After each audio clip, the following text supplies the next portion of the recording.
భద్రాచలం అన్నమాట. 17వ శతాబ్దంలో ఇది కంచర్ల గోపన్న అనే ఒక తహసీల్దార్ ద్వారా ఇది నిర్మించబడిన ఆలయం. సో ఇక్కడ కనిపిస్తుంది కదా శ్రీరామ నిలయం. ఈ రామ నిలయంలో అన్నమాట స్టే 3 days.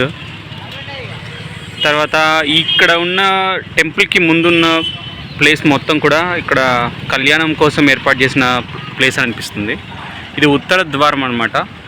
సో మనం ఎంట్రన్స్ వెళ్ళాలి అంటే అక్కడ మనం ఉత్తరం అన్నప్పుడు మనకు పడమర ద్వారం నుంచి వెళ్ళాలన్నమాట ఇలా. సో దానికి టెంపుల్కి ఎదురుగా మనకు గోదావరి రివరు. సో చూడండి ఎంత ప్లెజెంట్ ప్రశాంతమైన ప్లేస్. చాలా టెంపుల్స్లలో కూడా చాలా రద్దీగా ఉంటుంది. ఇక్కడ భద్రాచలం రాముడు టెంపుల్లో మనకు రద్దీ కొంచెం తక్కువ ఉంది, కానీ పోవటానికి ఒక 15 minutes, దర్శనానికి ఒక 15 minutes పడుతుంది. సో అలా ఇలా కూర్చొని బయటకు వచ్చేసరికి ఒక 30 minutes అవుతుంది అనమాట ప్రజెంట్. సో ఎవరైనా రావాలి అనుకుంటే భద్రాచలం ఈ హైదరాబాద్ నుంచి ఒక ట్రైన్ ఉందన్నమాట 11:45కి. So Manuguru express, Secunderabad to Manuguru. So Manuguru Bhadrachalam road. So Bhadrachalam road నుంచి మళ్ళీ మనం 40 kilometers వరకు ఆటోలో రావాలన్నమాట. ఆటో బస్సెస్ ఫెసిలిటీ కూడా ఉంటుంది. బస్ ఫెసిలిటీ లేకపోతే ఆటోలో రావచ్చు. ఆటో వాళ్ళు 100 rupees ఛార్జ్ చేస్తారు. సో ఇలా మనం ఒక వీకెండ్ విజిటర్స్కి, వీకెండ్ భక్తులకి ఎంటైర్ ఇయర్ అనేది చూడటానికి ఒక కన్నులు విందుగా ఉండే ప్లేసు. ఇది కూడా ఒక ఆర్చ్ అన్నమాట, నేను చూపిస్తాను ఫొటోస్లలో. సో చాలా ప్లెజెంట్ అయిన ప్లేసు, చాలా చాలా. భద్రాచలం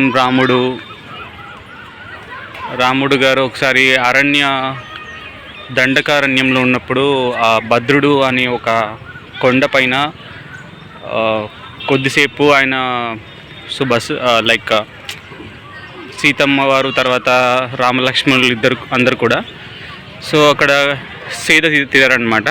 సో ఆ భద్రుడికి అవకాశం ఎలా వచ్చిందంటే, ఆయన భద్రుడు అనేది మేరు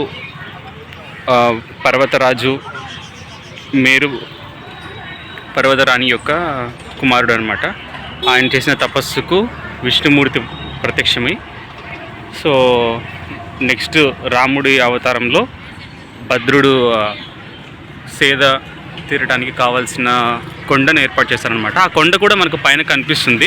ఇది ఒక చాలా చిన్న కొండ.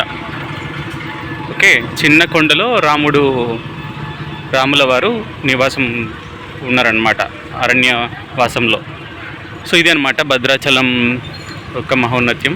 సో రాముడు అనేది ఒక బాలుడు కాదు, రాముడు అనే వాళ్ళు ఒక యుగానికి ఒక అధిపతిలాగా. సో ద్వాపర యుగం తర్వాత మనకు కృష్ణుడు రావటం జరిగింది. త్రేతాయుగంలో మనకు రామరాజ్యం అనేది ఉన్నదన్నమాట. సో రామరాజ్యంలో రాముడు ఎన్నో పరిస్థితులను ఎదుర్కొని మనిషికి కావాల్సినటువంటి పాఠాలని బోధించారు.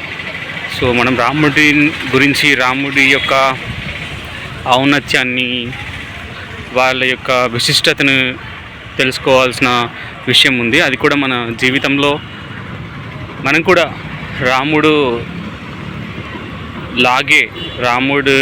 యొక్క క్వాలిటీస్ అని మనకు ఎప్పుడైతే ఉంటాయో, మనం ఏ పరిస్థితిని అయినా కూడా ఎదుర్కోవడానికి అవకాశం ఉందన్నమాట.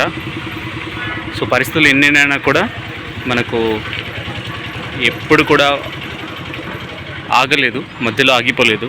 ఏదో ఒక విధంగా కొన్ని కష్టాలు ఎదుర్కొని చివరికి రాముల వారు అన్ని విజయాలని సాధించారు.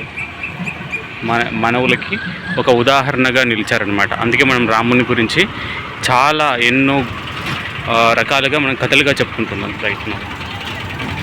Thank you. ఇది అనమాట రామాలయం భద్రాచలం గురించి.